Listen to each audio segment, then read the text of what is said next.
가을 단풍은 서서히 물이 들어가야 아름다운 것인데 갑자기 추우니까 억지로 말라붙으니까 참 마음이 아픕니다.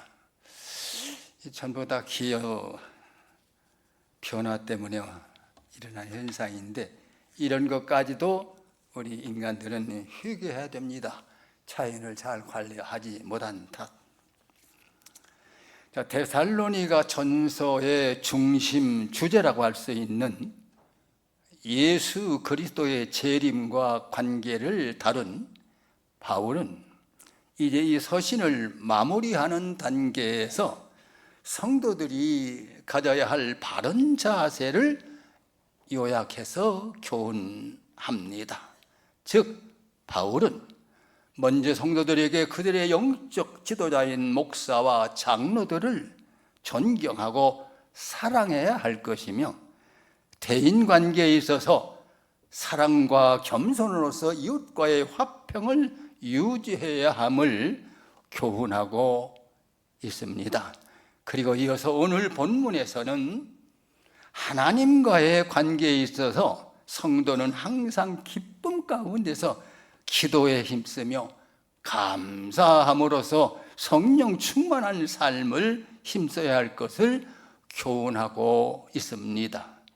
그리할 때에 우리는 삼킬 자를 찾아 두루다니는 우는 사자 같은 사탄의 손에 미혹되지 않을 것이며 성숙한 그리스도인으로서의 좋은 열매를 맺게 될 것입니다. 특히 본문 가운데 등장하는 소위 성도의 3대 실천 강목은 결국 성도란 역사와 우주의 창조자요 주권자이신 하나님의 변함없으신 사랑으로 영혼을 구원받아 절대적이고 영원한 천국을 이미 약속받은 자로서 상대적이요 일시적인 이 세상에 속한 그 어느 것에 의해서도 영향을 받지 아니하고 하나님과 바른 관계 안에서 그 구원의 희망을 그리고 기쁨을 만끽하면서 감사하는 삶을 살 가능성과 의무를 동시에 가진 자라는 그 사실을 바탕에서 거기서 우러나오는 3대 실천 강목이 있는데 그것이 바로 항상 기뻐하라, 쉬지 말고 기도하라, 범사에 감사하라. 이것이 그리스도 예수 안에서 너희를 향하신 하나님의 뜻이라고 바울 사도는 권면하고 있습니다. 항상 기뻐하고 쉬지 않고 기도하고 범사에 감사할 수 있는 사람은 어떤 사람이냐? 구원의 확신을 가진 사람만이 가능하다, 이런 말씀입니다. 항상 기뻐하고 쉬지 말고 기도하며 범사에 감사할 때에 진실로 수준 높은 그리스도인으로서 향기를 풍기는 삶을 향유할 수가 있습니다. 사회주의 국가나 공산주의 국가에서 살아온 사람들은 자유주의 환경에서 살아온 우리와는 현격하게 다른 점을 하나 발견하게 됩니다. 사회주의나 공산주의 환경에서 살아온 그들에게는 고맙습니다, 감사합니다, 이 단어를 쓰지 않습니다. 들어볼 수가 없습니다. 그 이유가 무엇일까?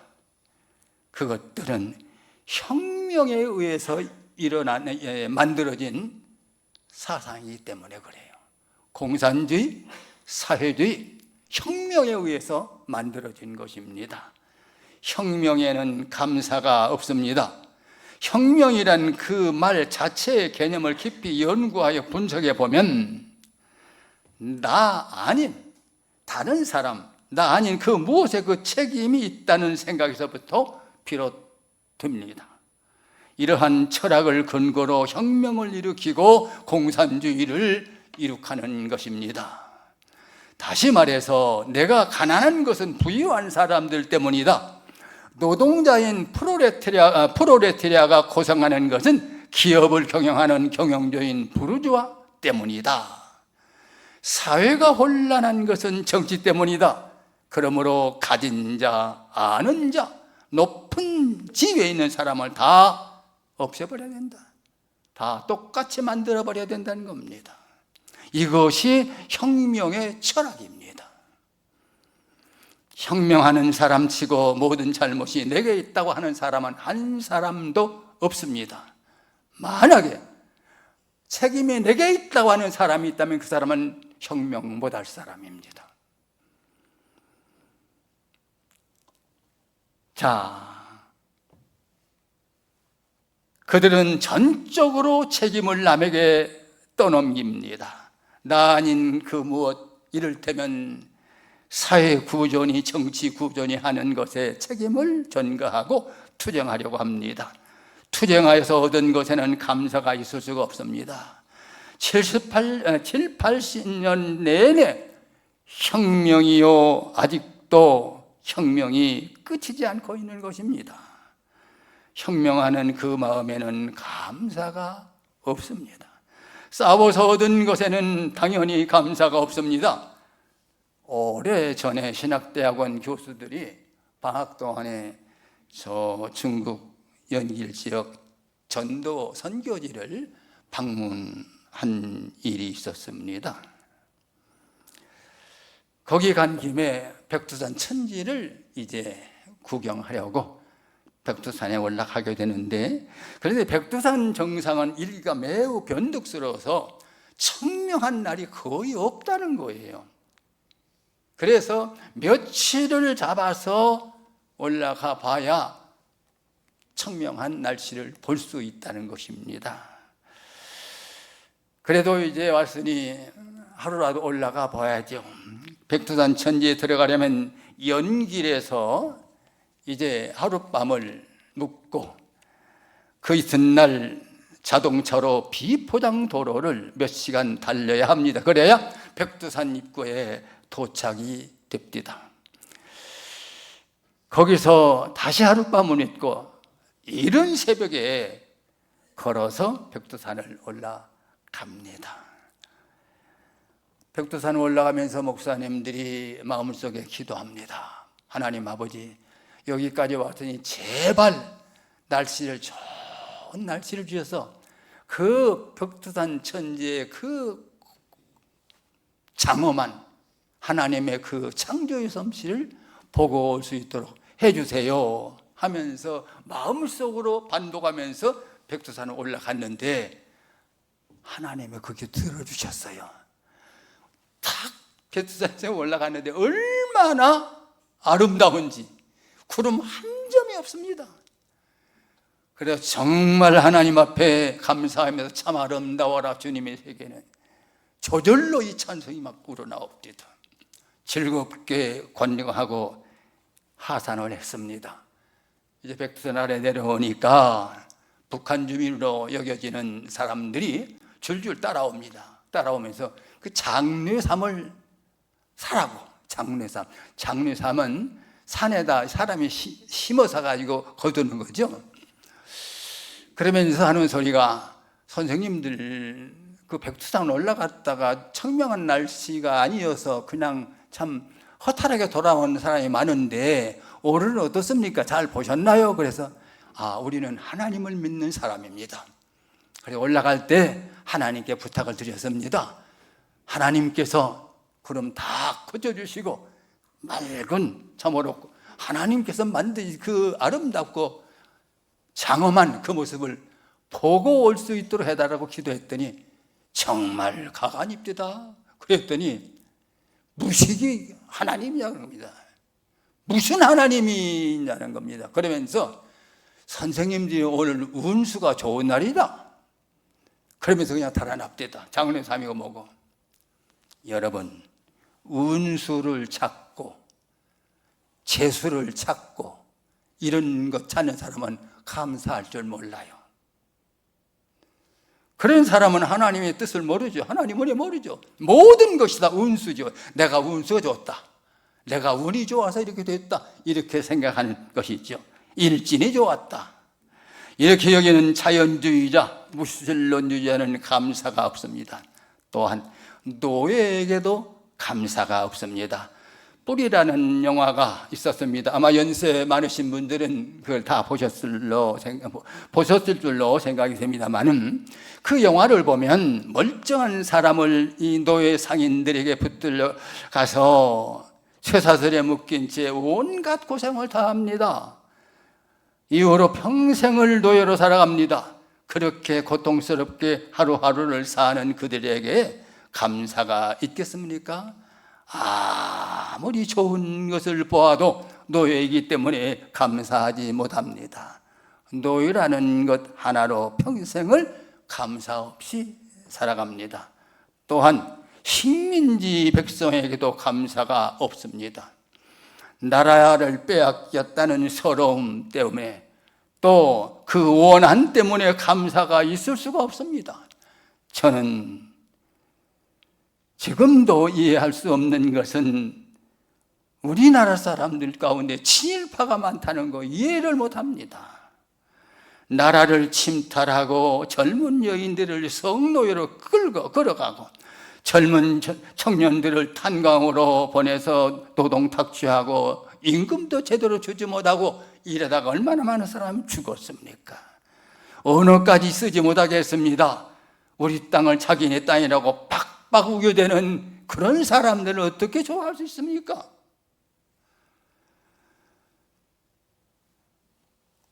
정신병자가 아니고는 잘못을 빌지 않는 그들을 용서할 수가 없는 것입니다. 하나님께서는 자기 잘못을 용서하지 않는 사람은 용서하지 말라고 그랬습니다. 하나님 말씀이 그랬어요. 식민지 백성에게는 감사가 없습니다. 모름지기 감사란 인격적 관계에서 이루어집니다. 그러므로 노회나 품삯을 생각하는 사람에게는 감사가 없습니다. 내가 수고한 대가를 당연히 받는 것이다, 돈 벌기 위해서 일한다, 이렇게 보수의식을 가진 사람에게는 감사가 없습니다. 어느 가정에서 부부의 말다툼이 있었습니다. 아내가 무엇을 하는데 돈이 좀 더 필요하다는 겁니다. 출근하는 남편 옷자라 붙잡고 여보 돈 좀 내놔. 무슨 소리야? 내 월급 통장에 다 송두리째 들어가는데 어디서 내가 무슨 돈이 있어? 있잖아, 구겨놓은 거. 출근해야 되는데 자꾸 옷자라 붙잡고 안 놔주니까 할 수 없이 숨겨놓은 돈을 이렇게 내놓습니다. 자, 이렇게 내놓으면서 남편이 이렇게 말합니다. 결혼한 이후로는 빼앗기기만 한다. 월급 통장을 고스란히 넘겨주고 어쩌다가 생기는 이 돈까지 고스란히 바치지 않는가. 아침마다 강도 만난 기분이다. 나는 이 식구들 벌어먹느라고 고생만 하는 모습이다. 이렇게 말하는 겁니다. 자, 이러는데 아내가 가만히 있겠습니까? 대거리를 합니다. 나는 이 가정부다. 밥 해주고 빨래 해주고 애나 길러주고 월급 한 푼 못 받으면서 이 고생을 한다. 어떻습니까? 여러분, 무엇입니까? 가정부입니까? 자, 어쩌다 부부싸움 할 때 한 번씩 해본 소리겠지만 여기에 문제가 있습니다. 그렇게 생각하기 때문에 아무런 기쁨도 느낄 수가 없습니다. 영원히 불행한 사람입니다. 농부는 본 여름 동안 땀 흘려 수고합니다. 많은 수고를 해서 농사를 지어놓고 가을이 되어 추수 때가 되면 그들은 생각합니다. 더욱이 경건한 그리스도인이라면 이렇게 생각합니다. 하나님께서 땅을 주시고 씨앗을 주시고 햇빛을 주시고 바람을 주시고 비를 주시고 건강을 주시고 지혜를 주시고 시간을 주시니 감사합니다. 모든 여건을 골고루 갖추어 주셔서 이 곡식의 열매를 주셨다는 것에 감사할 뿐입니다. 모든 것을 은혜로만 생각합니다. 이렇게 생각하고 감사하는 것이 추수감사입니다. 어느 유명한 정치인이 정치하느라 바빠가지고 가족 식구들과 같은 시간을 보내질 못했어요. 그런데 하루는 그 아들이 내 친구 아무개는 아버지하고 재미있게 놀러도 다니는데 나는 이게 뭐예요?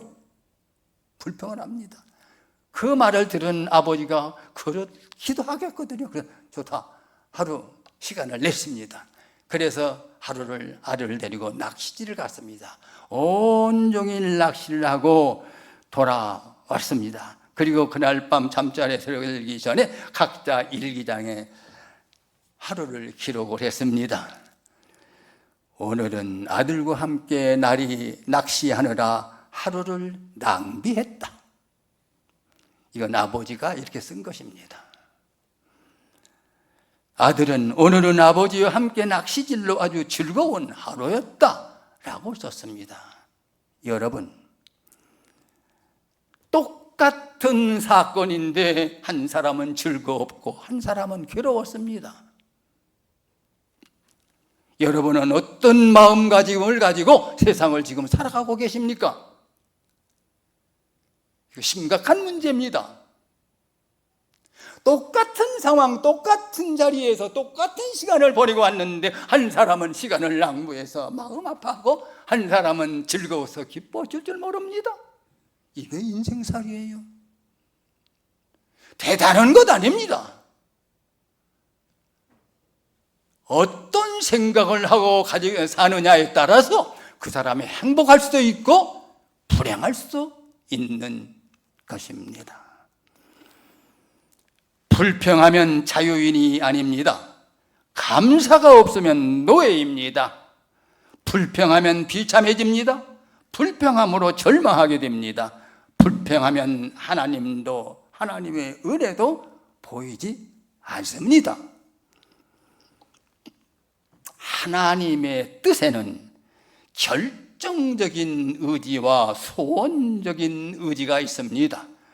결정적인 하나님의 뜻이 있고 소원적인 하나님의 뜻이 있다는 이야기입니다. 예를 들면 예정, 섭리, 능력, 지혜, 권능 등 하나님께서 행하시는 모든 절대적 주권은 결정적인 하나님의 의지, 뜻입니다.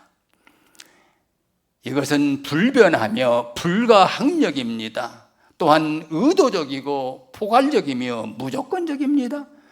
하나님은 강력한 의지로 당신의 뜻을 이루어가고 계시는 것입니다.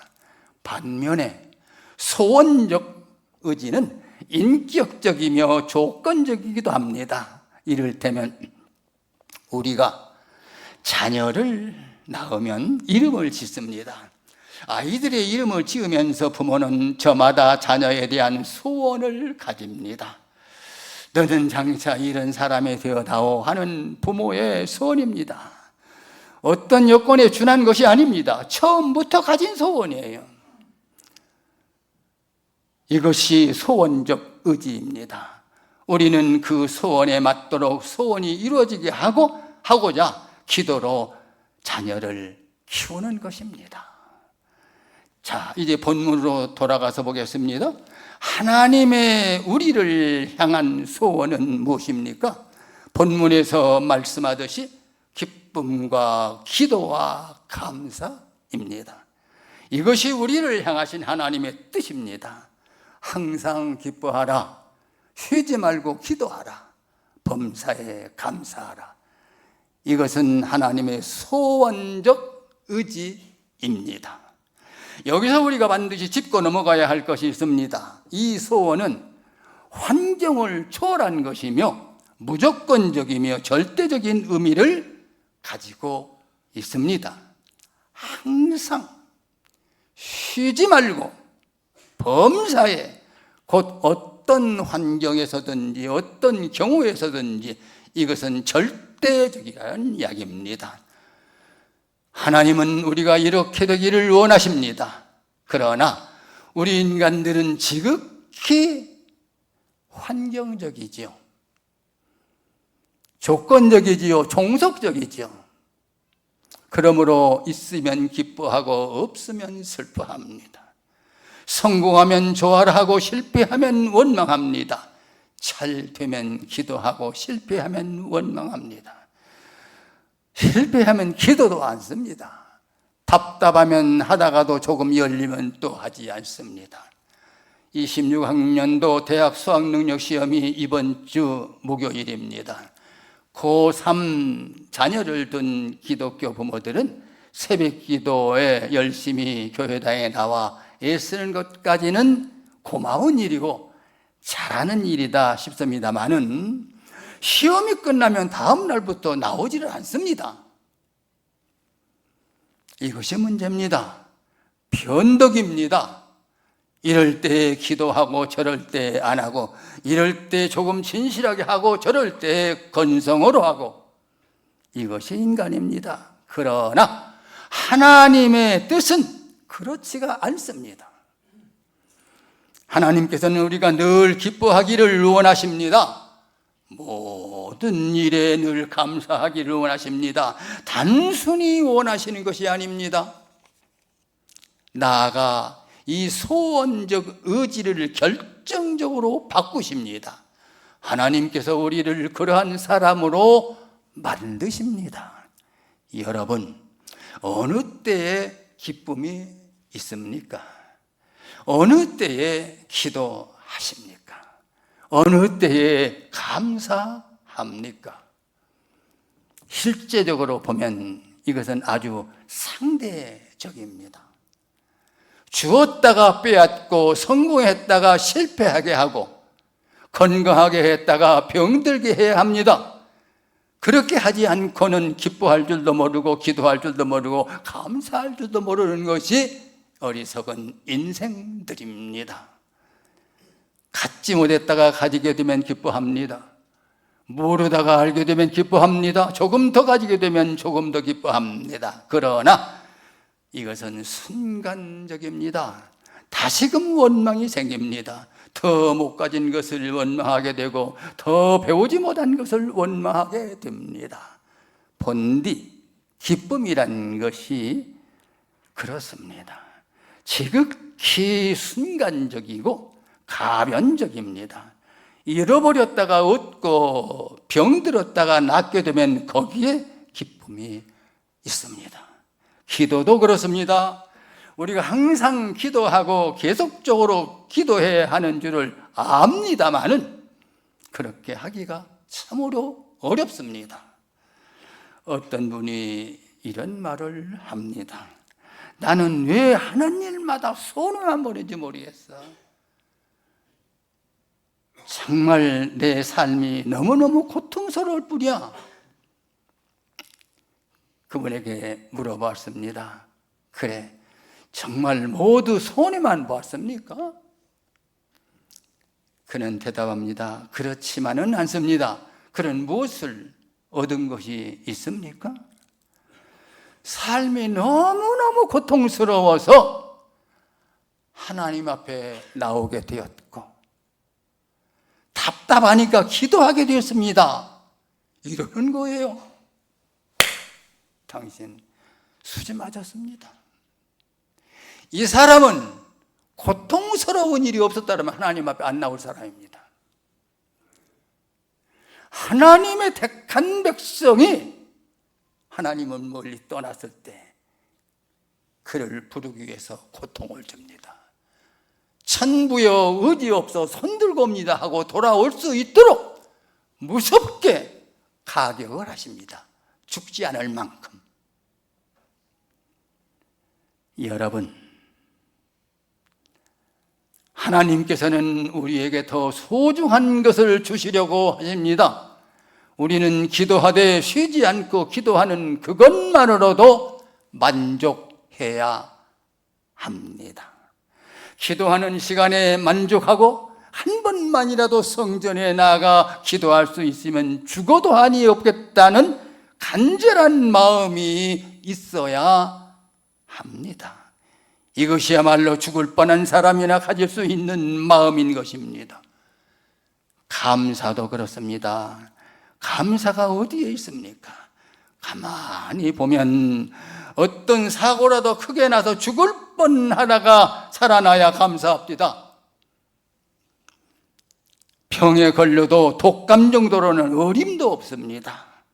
죽느냐 사느냐 하다가 겨우겨우 살아나야 아이고 하나님 감사합니다 합니다. 그랬다가도요 얼마 지나가면 그때 약 효과가 좀 있었던 것 같아 이러고 돌아섭니다. 끝까지 하나님의 은혜로 믿지를 못하는 그런 인간이 우리들입니다. 사람이 이토록 간사하고 변덕스러울 수가 없습니다. 그러므로 항상 죽을 지경으로 살아야 하는 겁니다. 그렇지 않고는 감사할 줄 모르기 때문인 것입니다. 더구나 범사에 감사하려면 절대 감사의 요소를 가지고 있어야 합니다. 이것만 있으면 됩니다. 다른 것이 필요 없습니다. 빌립보서 2장 12절부터 18절인데요 좀 길지만 함께 보기를 바랍니다. 빌립보서 2장 12절부터 18절까지 제가 읽겠습니다. 여러분도 마음속에 읽으세요. 나의 사랑하는 자들아, 너희가 나 있을 때뿐 아니라 더욱 지금 나 없을 때에도 항상 복종하여 두렵고 떨림으로 너희 구원을 이루라. 너희 안에서 행하시는 이는 하나님이시니 자기의 기쁘신 뜻을 위하여 너희에게 소원을 두고 행하게 하시나니 모든 일을 원망과 시배가 없이 하라. 이는 너희가 흠이 없고 순전하여 어그러지고 거스르는 세대 가운데서 하나님의 흠없는 자녀로 세상에서 그들 가운데 빛들로 나타내며 생명의 말씀으로 밝혀 나의 다름질이 헛되지 아니하고 수고도 헛되지 아니하므로 그리스도의 날에 내가 자랑할 것이 있게 하려 함이라. 만일 너의 믿음의 제물과 섬김 위에 내가 나를 제물 전제로 드릴지라도 나는 기뻐하노라. 너희 무리가 함께 기뻐하리니 이와 같이 너희도 기뻐하고 나와 함께 기뻐하라. 아멘. 이 말씀은 하나님의 흠없는 자녀로 살라는 당부의 말씀입니다. 여러분, 이 말씀 가운데에 사도 바울이 고백을 참으로 가슴 아픈 구절이 있습니다. 너희 믿음의 제물과 섬김 위에 내가 나를 전제로 드릴지라도, 전제로 죽여가지고 제단에 올릴지라도 나는 기뻐하노라. 바울이 그렇게 고백합니다. 우리가 익히 아는 바 빌립보서는 사도 바울이 로마 감옥에서 빌립보에 있는 그리스도인들에게 보낸 옥중 서신입니다. 사도 바울은 인간적으로 절망과 고통 가운데 있으면서 밖에 있는 성도들에게 편지를 쓰고 있는 것이에요. 이 빌립보서에는 기뻐하라는 말이 전체를 통하여 무려 13번이나 나오고 있습니다. 그래서 빌립보서의 별명이 기쁨과 즐거움의 복음입니다. 그렇다면 사도 바울의 기쁨과 즐거움이 어디서 온 것일까요? 그가 처한 환경에 연유된 것이 아닙니다. 오로지 하나님의 자녀가 되고 주님의 부르심을 받은 사도가 되었다는 그 사실 하나로 그는 충분히 기쁠 수가 있었던 것입니다. 더구나 주님과 함께 고난에 참여하고 있다는 것으로 아주 만족해 합니다. 이제는 자신의 환경이 어떻게 되든 상관이 없습니다. 사도 바울에게는 절대적 감사가 있을 뿐입니다. 그러하기 때문에 그는 범사에 감사하라고 말할 수가 있었습니다. 오늘 결혼의 경우를 놓고 생각해 봅시다. 결혼이란 원래 서로 사랑하는 사람이 만나서 함께 살아가는 것 아니겠습니까? 사랑하는 사람과 함께 있다는 것만으로도 만족하고 행복해하는 것이 결혼의 본 뜻이거늘 오늘날에 와서는 다 변질되고 있는데 다이아 반지, 명품 가방, 명품 시계, 큰 집, 작은 집, 자, 이런 걸로 결혼의 본질이 흐려졌습니다. 사랑은 뒤로 가고 거래로 결혼을 성립시키려고 하고 있습니다. 그러나 이런 것들은 상대적인 것들이에요. 절대적이 아닙니다. 그저 배우자가 건강하니 고맙고 먹고 살 수 있으니 감사하고 아이들이 건강하게 자라주니 고마운 것입니다. 이것밖에는 더 바랄 것이 없는 부부가 최고 행복한 부부입니다. 이러한 철학을 가지기 위해서는 큰 일을 겪을 수밖에 없습니다. 어떻게 하면 범사에 감사하는 자가 될 수 있을까요? 고난 속에서, 시련 속에서, 많은 변화 속에서 그렇게 될 수가 있습니다. 하나님께서는 우리로 이러한 사람이 되도록 오늘도 역사하십니다. 항상 기뻐하는 사람, 쉬지 않고 기도하는 사람, 범사에 감사하는 사람으로 만드십니다. 로마 유각의 지하 묘지, 곧 카타콤이 있습니다. 초대 기독교 시대에 수없이 많은 그리스도인들이 박해를 피해서 땅굴을 파고 숨어 살다가 죽은 것입니다. 그 카타콤 벽에 이러한 글귀가 씌어 있습니다. 이 어두움 속에 빛이 있습니다. 이 무덤 속에 아름다운 음악이 있습니다. 이러한 신앙적 낙천주의는 하나님의 뜻 안에서 철저하게 훈련받은 사람들만이 할 수 있는 찬양입니다. 우리는 깊이 생각해야 합니다. 자유를 얻은 사람은 그 자유 하나로 만족합니다. 공산 독재 지하에서 탈출하여 자유진영으로 넘어온 사람들에게 얼마나 고통스럽고 힘이 드느냐고 그들에게 위로의 말을 전했더니 그들은 하나같이 고생은 무슨 고생입니까? 우리는 자유 하나로 만족합니다. 자유를 찾은 것만으로 만족하다는 것입니다. 굶어도 좋습니다. 고생이 되어도 좋습니다. 자유 하나로 만족할 수 있어야 진정 자유할 자격이 있는 사람입니다. 여기에 기쁨이 있다는 것입니다. 기쁨의 무조건성, 기도의 절대 필요성, 감사의 무한성, 하나님께서 우리에게 바라고 계시는 것입니다. 여기에 더는 조건이 없습니다. 이미 우리는 너무나도 큰 은혜를 받았고 또 약속을 받았기 때문입니다. 더 이상 큰 은혜 받을 것이 없어요. 우리는 그 하나님의 은혜를 생각하며 감사하고 살기만 하면 되는 거예요. 우리가 더 뭘 달라고 할 필요가 없는 거예요. 이렇게 살다가 우리에게 약속한 천국에 들어가는 것이에요.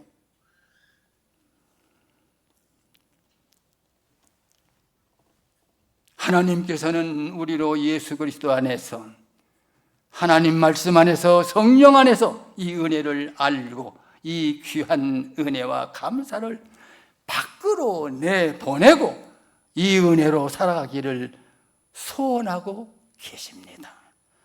참으로 하나님을 사랑한다는 것은 지나간 모든 일에 만족하며 감사하며 앞으로 다가올 모든 사건을 신앙적으로 소망적으로 긍정적으로 바라보는 것입니다. 이런 사람이 진정 하나님을 사랑하는 사람입니다.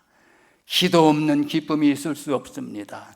감사 없는 기도가 진실할 수 없습니다. 기쁨 없는 감사가 있을 수가 없습니다. 항상 기뻐하는 그리스도인, 쉬지 않고 기도하는 그리스도인, 범사에 감사하는 그리스도인이 되기를 하나님께서는 이 순간에도 소원하고 계십니다. 이런 사람이 되도록 오늘 또 강한 주권으로 역사하고 계십니다. 반드시 되게 하실 것입니다.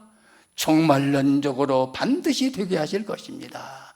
우리는 이러한 하나님의 마음을 바라시는 바를 알고 속히 하나님이 기뻐하시는 자녀가 되어야 할 것입니다.